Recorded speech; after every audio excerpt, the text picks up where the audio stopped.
We're incredibly blessed, aren't we? Both by the people who serve us, but also, I think, in the way that God is good to us and has been generous to us, and then we are able to then be generous and then to give into the mission of God as well.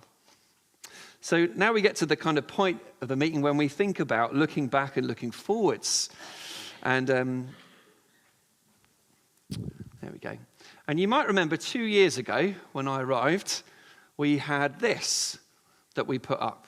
And we said there are 4 different areas that we were going to sow into as a church. And so part of what I want to do today is to kind of recap where are we up to with those 4 areas, and then how are we going to try and move forwards from there. So let's take each one in turn, moving forwards with our family, with our church family. And this was about us getting to know each other better, particularly coming out of lockdown. But also it was about our discipleship, helping us to move forwards in getting to know God better for ourselves. So there's been some great stuff that's going on, and I'm sure a lot of this you'll be aware of. Stuart and Ruth have done a sterling job with our life groups in helping to encourage our life group leaders in giving a discipleship focus to each one of those groups. And if you're not in one, can I encourage you to join one? It's the best place to meet people and to feel encouraged in your faith. We kicked off mentoring this year, and so there's about 20-odd people who have someone they meet monthly to talk about their faith. And if that's something that you would like, then feel free to approach someone in the congregation and say, I like the look of your faith. Would you meet with me once a month, and would you encourage me? It's been such a wonderful thing for those people who've entered into it.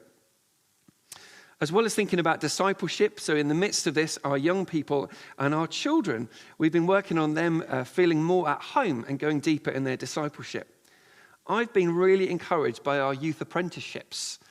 A lot of churches ask young people to kind of fill gaps, and we thought that's not our heart behind this. Our heart is to help our young people to know some adults and discover their gifting.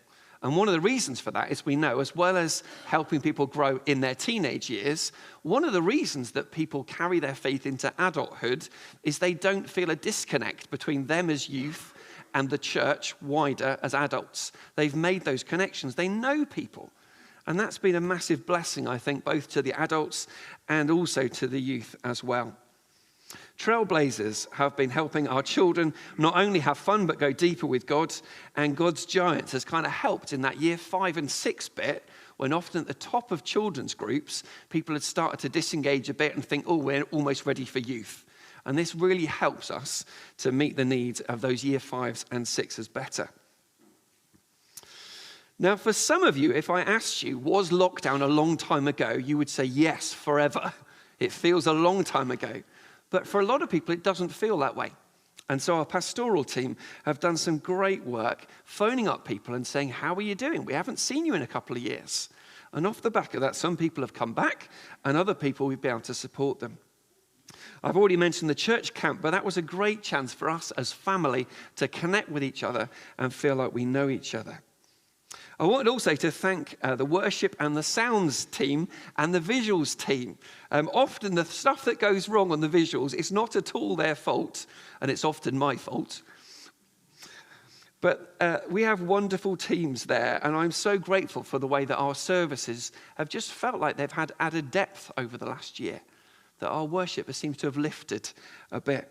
It's been amazing to see the work that Jim has done in the worship team and to see how comfortable they are with each other and what an encouraging place that is for people to join. Our preaching and leading teams are wonderful, and I'm so grateful for the way that you've stepped up in serving Long Newton and St. Paul's as well. St. Paul's has very few preachers, the plant we sent out last year, but some of our preaching and leading team are now starting to go across to help. And that's such a blessing to the wider church in this area. You are so appreciated. I've loved our recent series on the habits of Jesus, not because I wrote it, but because it actually has helped us, I think, to look back at those things like prayer, like generosity, like hospitality, that are the things that help us to be effective as Christians. We've run a number of courses, so the Shapes course, Sharing Faith course, and Prophecy and Prayer. And particularly prayer and prophecy, I'd really like to highlight to us as an area where we've moved forwards a lot this year. We've had numerous prayer and prophecy events and training. And in each, we've seen people praying for the things that really matters, for people to come to faith, for God's kingdom to come. It's been brilliant. I was reading just back through yesterday, Mark Burgess, who's our missionary in Peru. He wrote a long prophecy to us as a church saying, these are the things I think God's got on the agenda for you. And I came back to a little bit in it when he says that God is growing a hunger for hearing his heart. And this would be partly prophecy and the pursuit of that, but also searching for justice and the church pursuing that in prayer. And I think we've very much started to see the start of that continuing to grow. Coffee has been better. Not the quality of coffee necessarily, but that was always fine. But I think the social bit, for a lot of people going through, they took a right turn out the door because coffee was awkward and difficult and a bit cliquey, people felt. And I think we've overcome that. I think we've come quite a long way of being a church family together. Alongside that, we had the welcome lunches, and that's been a wonderful way for people to join the church, to ask some questions, and to feel like they belong. The second thing oh my goodness. There we go. The second thing we thought about was connecting with our friends, and through things like the John Archer events and the social events, there are lots of things that we've invited people to so that they could brush alongside Christians, find that we're nicer than perhaps they thought, and maybe even start to think maybe the God that we love is worth loving too. Through our street parties, back when we had the Jubilee, I hope that you got to know some of your neighbours and connected with more friends that way. And you might have decided to do the same thing this time when we have the coronation. Thanks also to those who run the craft evenings, the men's and women's evenings, and thanks to the social team. There is lots that we are doing that we were not doing before that now means that we have a space to invite our friends too. And I hope we'll take up those opportunities to do that. We thought about connecting with the wider or with the community. Now, most of us don't spend our week in church, so we are already connected, and that's one of the reasons why in the hall we've got that big rectangle that Mikey Davison drew for us that was all for us to write where we are during the week, to remind us that what we do as a church is not just here, but actually Jesus said build the kingdom out there. And so if you haven't written where you are during the week on it, feel free to. Our community engagement team at the PCC have been doing some brilliant work, engaging with the council and external agencies and helping them to come alongside Connect and to make other links too. It's been brilliant to see how many of you are working and volunteering to help make Jesus known in other places, and my thanks for that. We've engaged with a number of charities, particularly with an idea of justice. So Safe Families, we've got a number of people who volunteer with them. And Nicola, who works for them, is going to come and run a little session after church in a few weeks' time to help people to find out about that opportunity. Some of you help in the community kitchen. And there's lots and lots of these different ministries that you are involved with that is part of what we are called to as a church, blessing our communities in Jesus' name. Ministries like Discovery Church, Connect, the Life Exhibition, etc., offer all sorts of opportunities to those who are not here but are around us in order to help them to come to faith and to find out what that's all about.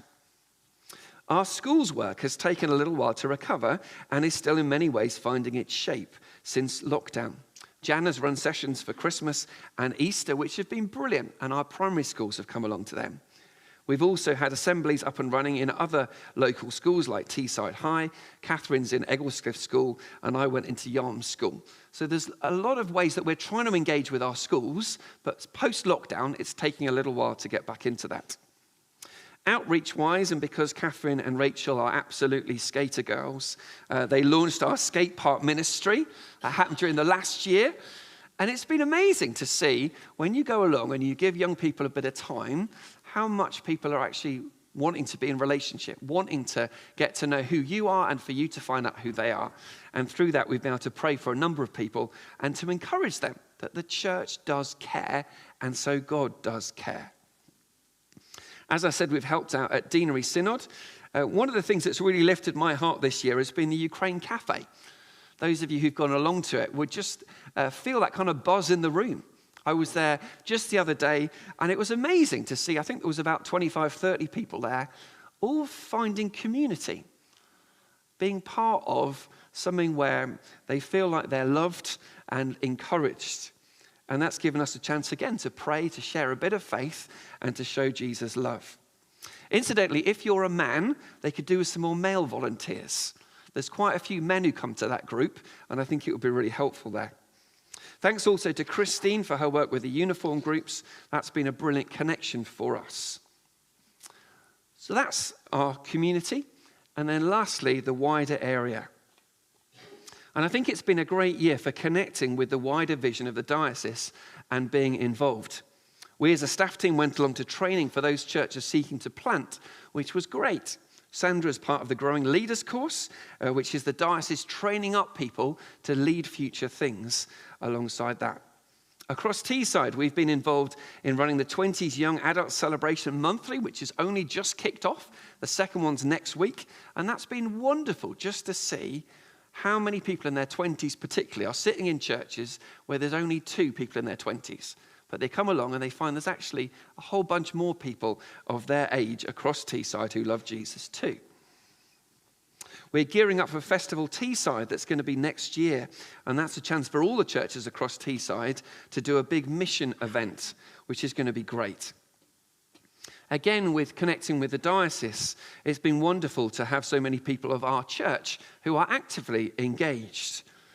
And I hope that you will join with me as we continue to pray for Martin and Amy and Margaret as they invest in the future of our diocese and get that opportunity to sow into the wider mission and life of the church. It's also been a challenging year. We've had some people who've gone to be with Jesus this year. We continue to have a number of people who are still walking through the valley, and that's difficult, but we walk with them. There have been challenging times for the Church of England about same-sex blessings and the place of marriage and sex in God's plan. And we continue to live in the middle of much uncertainty. But I really hold on to what Paul writes in Ephesians, that God has planned good works for us to do. And we need to keep the main thing, and keep focused on Jesus. My massive thanks to our staff team. We have a wonderful staff team at this church. Jan, Catherine, Shiromi, Rachel, Peter, and of course other Peter Gray, who heads up the pastoral team, have been fantastic this year, and they put in so many hours that we don't see, but it's all to missional good, and we're grateful for them. Thank you to our wardens, Chris and Anne, and also thank you to Diane.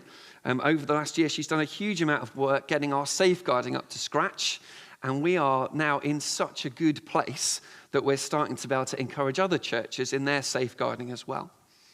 So that's all looking back. Are we happy so far? Okay. Right. A bit of looking forwards. God seems again and again to be saying the same thing to us through prophecy and prayer meetings, and that is to prepare for growth. This verse in particular keeps being shared with me. And it's from Isaiah 54. Enlarge the place of your tent. Stretch your tent curtains wide. Do not hold back. Lengthen your cords and strengthen your stakes.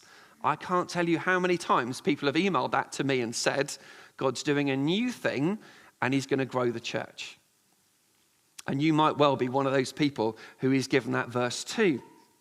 If you know much about Isaiah, you'd know that comes sort of more or less in the middle, among some really interesting bits. So Isaiah 53 is the very famous, he was pierced for our transgressions, the work that God did to get rid of that barrier between us and him.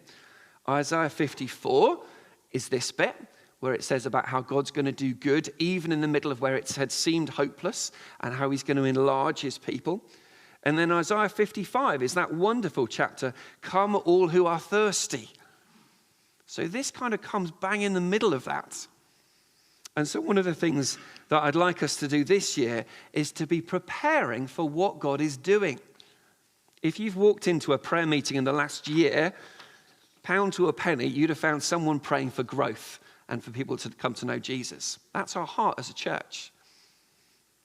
Now, we're not ditching the idea of connecting. We're not forgetting the fact that this is all underpinned by prayer. But there are a few things to do with growth that is worth us thinking about. Gardeners tell me that plants grow to the size of their pot, unless they live in my house, in which case we kill them. But normally, plants would keep growing, and then you have to repot them, and you have to think, how is this going to grow? And so it's a bit of that we're wanting to do. When I first kind of returned to being an Anglican, I remember being given a book, and it was a big theological book, and it was the argument why we should grow churches. And I thought, who was bothered to write this? Isn't this obvious? Don't we already know that if you're going to make disciples, that will mean growing churches and planting new churches? Isn't that mind-blowingly obvious? But growing means more people loving Jesus, and that growth spreading out to bless the wider area and to see more churches revitalized. So 4 things for this year. And they're all linked to this idea of growth. The first one is to develop an invitational culture. I would love it if I went to the men's meal and didn't know most people in the room. Yeah? I would love it if I came along to a church barbecue and found 3 other families that I didn't know who were there. That's the sort of thing that we need to be doing, to saying to our friends, this is not a closed shop, this is a come along. Now between us, there's about 200 of us. If each of us had at least 5 friends, that's quite a lot of people. So the odds of some of them saying, yeah, actually I'd like to come, is quite high. I was reading again the parable of the sower the other day. It's one of my favorites. I love 2 things about it. One is, it's not called the stupid sower. And it could be, because most of his seed didn't grow. But it's not, is it?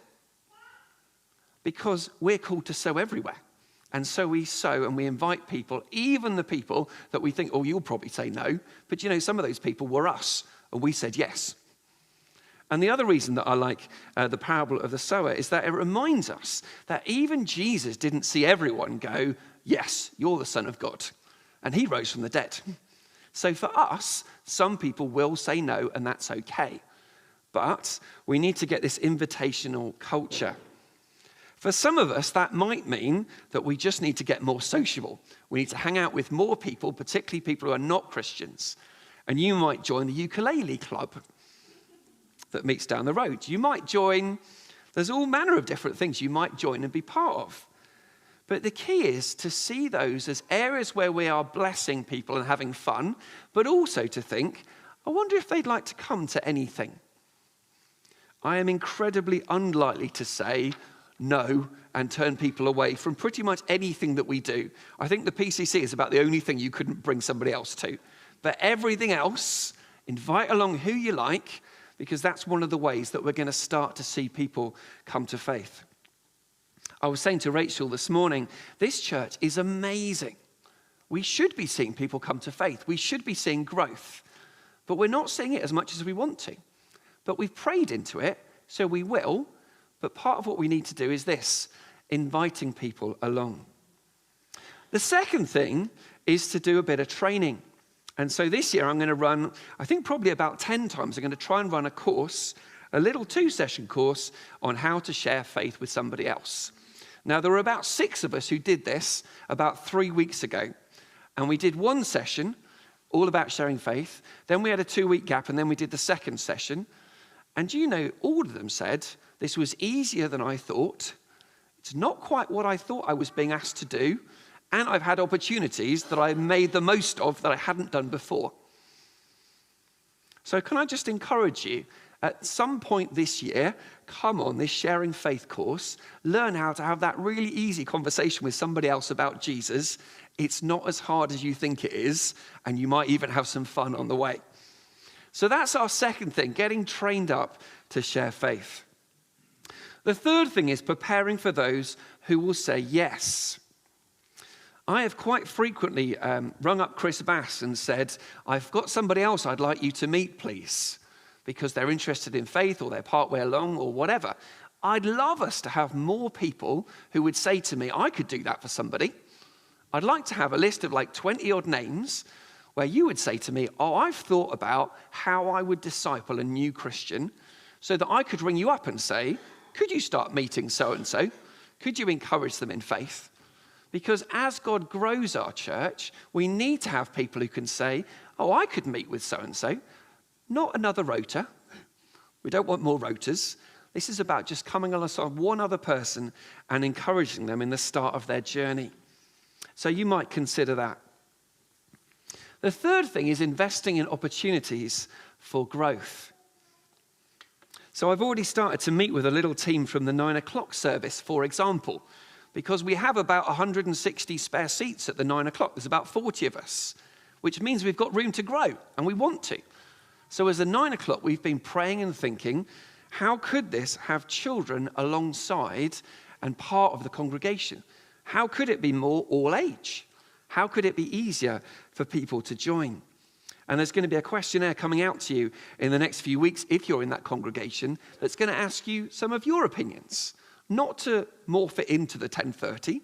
We want to keep the thing that makes it special, but we also want it to grow. The 10:30 as well, of course, we are wanting to see grow as well. It's not at capacity. We are about 130 on a given week, which means, again, we've got about 60-odd seats that are vacant. So we're going to be thinking how to grow that, and life groups and mentoring is part of the key too.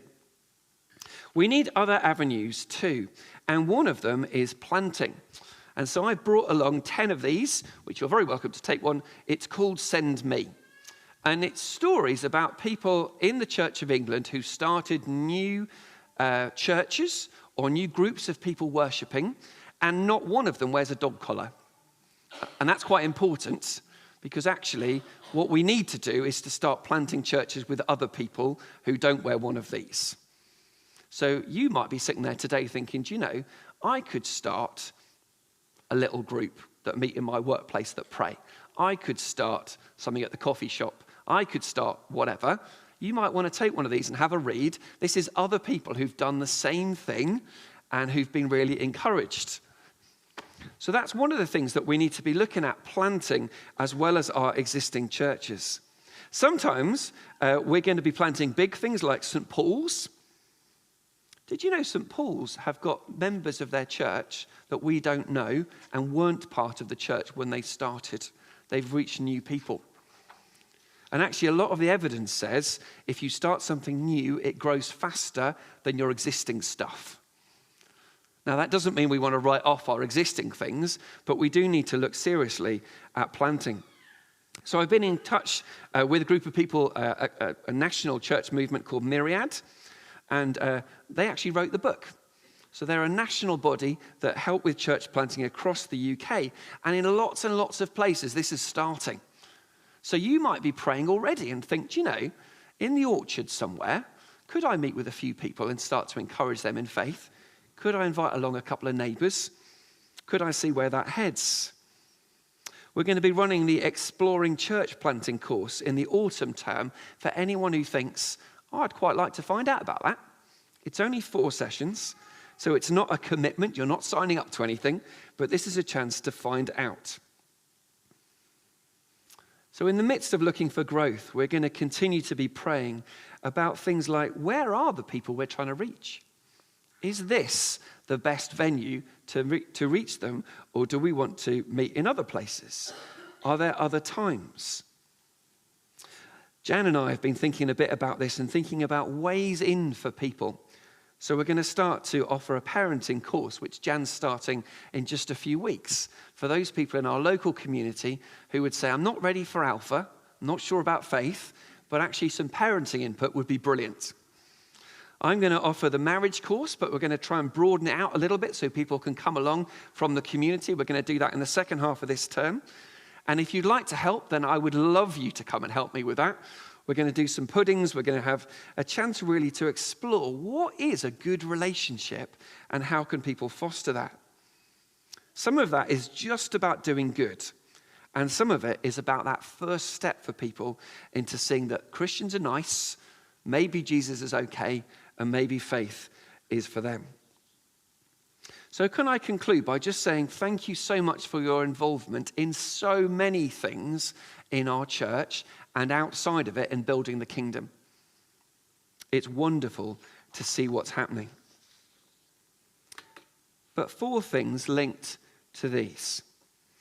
You might well want to be trained to share faith and to decide with your life group or just by yourself to come along to one of these courses I'm going to run over the year, just 2 sessions on how to talk about Jesus without feeling really awkward and difficult. You might think, well, I need to meet some more people so I can sow a bit more widely. So I'm going to join a club, or I'm going to have some fun, or perhaps if you're part of the mountain biking group I go out with, you're going to invite some of your non-Christian friends so that we mix. You might say, well, I'd like to be prepared to disciple somebody else so that Matt could ring me up and say, we've got someone new, they're not a Christian, could I meet with them and could I encourage them? And the last thing is you might want to take one of my books and you might want to pray about what would it look like to invest where growth is going to happen, to perhaps be someone who plants a small thing or even perhaps in the future somebody who plants a whole new church.